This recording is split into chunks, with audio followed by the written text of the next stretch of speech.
Le FC Barcelone est désormais le club espagnol le mieux classé en Ligue des Champions après les 2 premiers matchs. Le Barça est classé 16e, mais il est actuellement au-dessus du Real Madrid grâce à la différence de but, ainsi que au-dessus de l'Atlético Madrid et de Gérone, qui n'ont pas encore marqué de points. Le Real Madrid a subi une défaite surprise 1-0 contre les modestes de Lille mercredi soir. Pendant ce temps, l'Atlético Madrid a été écrasé 4-0 par Benfica. Voici un aperçu du classement. Malgré les bonnes performances offensives du Barça sous la direction de Hansi Flick, le jeu défensif du club reste faible. L'équipe a montré des signes de réussite en attaque, mais elle doit améliorer sa stabilité défensive pour être compétitive. Hansi Flick doit s'attaquer de toute urgence aux problèmes défensifs du Barça. Les Catalans encaissent plus d'un but par match en Liga, avec 11 buts en 10 matchs. En revanche, lors de la saison victorieuse de Xavi Hernandez, le Barça n'avait encaissé qu'un seul but après les 10 premiers matchs.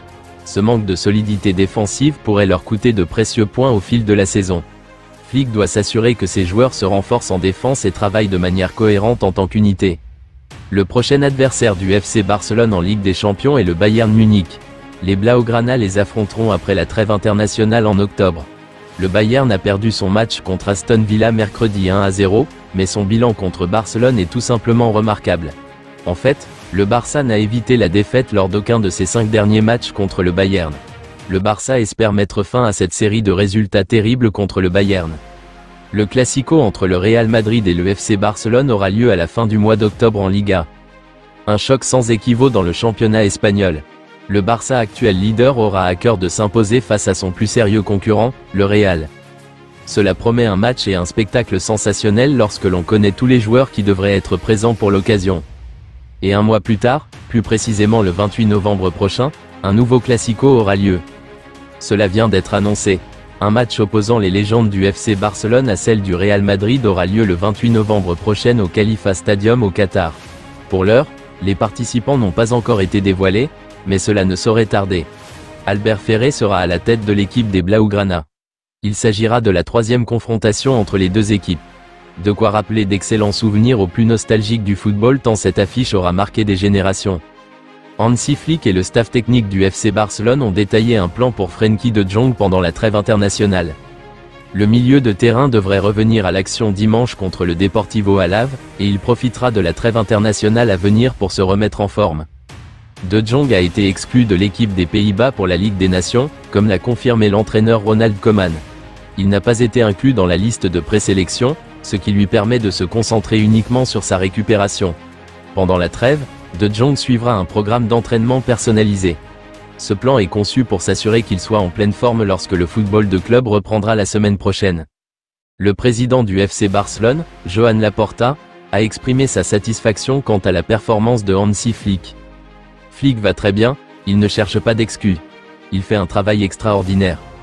Il connaissait l'effectif qu'il avait et il va très bien, a déclaré Laporta.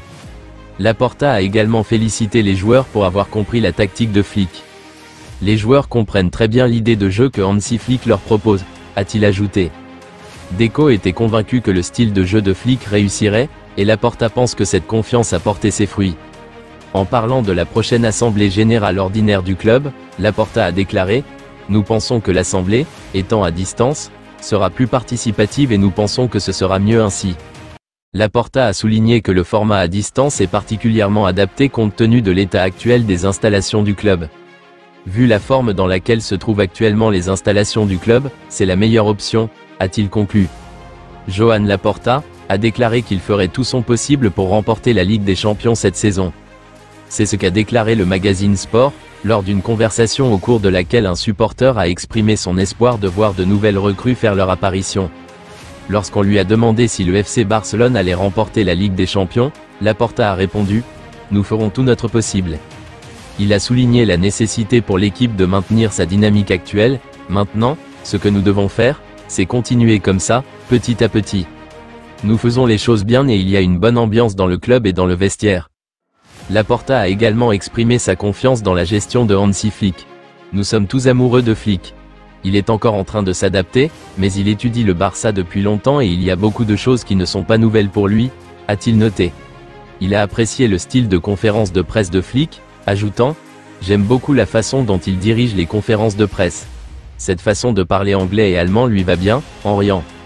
Le FC Barcelone joue ses matchs à domicile à Montjuïc depuis longtemps, le Camp Nou étant en cours de rénovation.